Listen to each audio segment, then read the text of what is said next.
trauma impacts everybody. I mean, it impacts everyone. And I don't think we can forget that, right?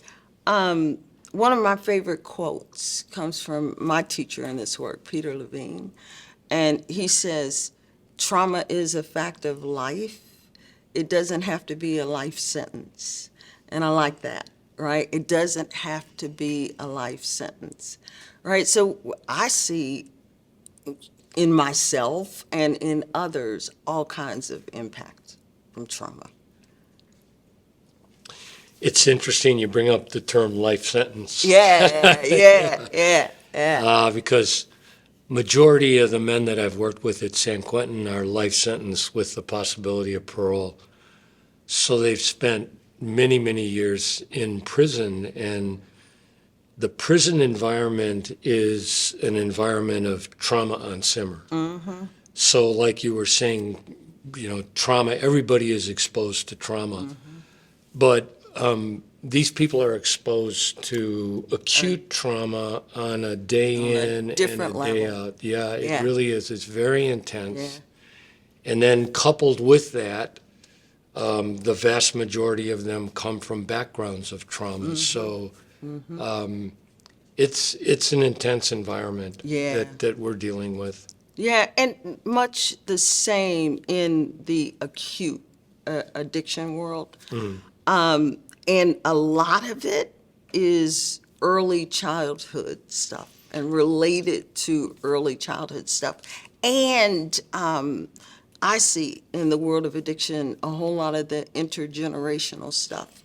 And I see the impact of trauma from systems, from institutions, from culture, so oftentimes when we say trauma, we just think about family stuff, but there are all these other layers as well. Absolutely. Yeah, you're touching on some of the same Yeah. things that we're dealing with, with the tremendous racial disparities Yeah. of people who are incarcerated, and seeing the transgenerational, intergenerational trauma that's manifested in them. It's yeah, Yeah. it oftentimes I really kind of take my hat off and say these folks have survived and have developed a resilience Yes. of all the things that Yes. they've had to deal with in their lives. Yes. It's just simply amazing. It's so funny you should say that. Is sometimes when I'm talking to folks, I have people remember, particularly people of color, you know, somebody in your lineage survived the Middle Passage, right? And so there's a resilience and there's a brilliance that we can tap into, and that for me is a lot of the work I do with relative to healing, in healing the trauma. Yeah. Yeah. It's interesting. I see that because I see that very clearly in the people of color that I work with, particularly African American men, that there is this level of resilience that's certainly beyond the white population, and maybe newer, because we have so many Latinos who are incarcerated now. That legacy is so much older with African American people, and that level of resilience that's been passed on through the generations is really something to acknowledge and to appreciate. Yeah. And, and I always love still to go back to that trauma affects us all, right? And just the knowing and assumption of that trauma affects us all, has me be in a different place with almost anybody I meet, but especially when I'm in the throes of the work. Yeah. Yes. Our participants in our program,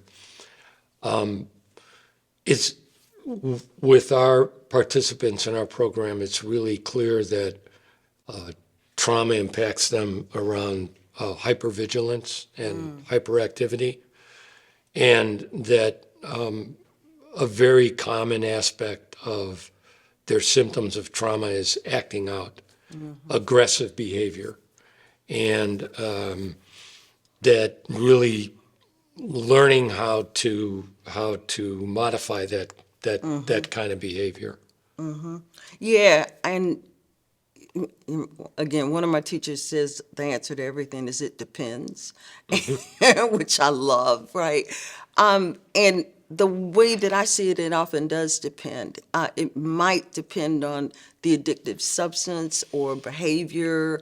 However, there are things that definitely in the hypervigilance and in the hyperactivity realm that I notice, but I also notice the other side, real hypo, depressive, Yes. and not able to really many times even get out of bed, and the depression and all of those things. So I tend to see both sides, right? One hyper, the other hypo.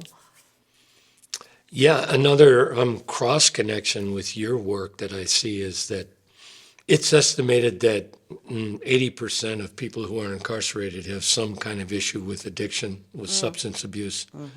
And so we're combining these issues of complex trauma That's right. along with self-medicating, even self-medicating while they're incarcerated Yeah. and struggling with overcoming their addictive tendencies. And yeah, Yeah, and never forgetting how layered this whole thing. multi-layered. Oh my goodness. Yes. Never forgetting the layers. Yeah. Yeah.